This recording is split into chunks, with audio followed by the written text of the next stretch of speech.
Bonsoir et bienvenue à tous sur le numéro 1 de l'actualité ivoirienne.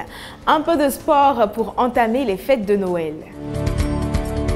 Le personnel administratif et les professeurs du collège privé Esdras de Touy dans le département de San Pedro se sont retrouvés le vendredi 18 décembre 2020 pour une séance de fitness.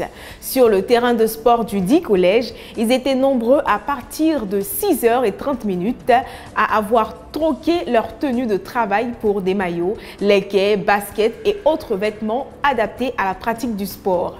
Avant de débuter la séance à proprement dite, les éducateurs ont fait des étirements puis des mouvements d'échauffement.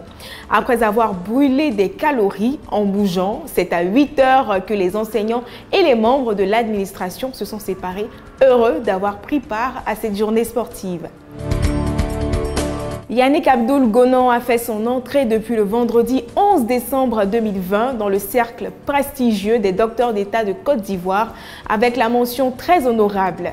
Cette distinction honorifique de l'enseignement supérieur lui a été décernée au terme de sa brillante soutenance de thèse de doctorat qui avait pour thème connaissances, attitudes et pratiques sur la consommation de l'huile de palme et paramètres anthropométriques du personnel médical et paramédical dans 3 régions du sud-ouest de la Côte d'Ivoire.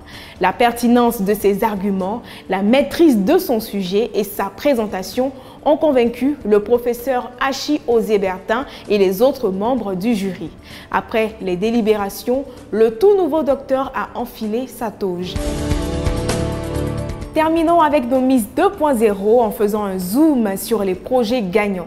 Marie-Lucienne Afoué-Nguessan, informaticienne et développeur d'applications qui a été couronnée Miss 2.0 2020, a dénommé son projet Centre Marée de Lumière.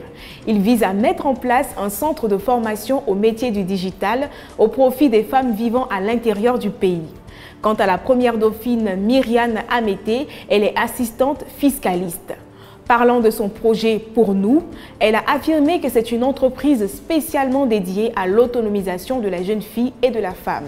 C'est un projet qui consiste à éloigner la gente féminine du manque pour aller vers l'autonomisation financière.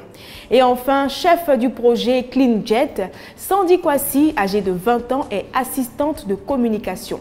Son projet consistera à regrouper toutes les personnes qui interviennent dans le secteur de l'entretien et du nettoyage en vue d'offrir aux clients des prestations de qualité. Ce sont de très bons projets à développer et à peaufiner. Bonne chance au trio gagnant. Point final à ce deuxième TV Journal de cette semaine. Très honorée je suis d'avoir été en votre compagnie. Bonne soirée sur Pépé Soupe.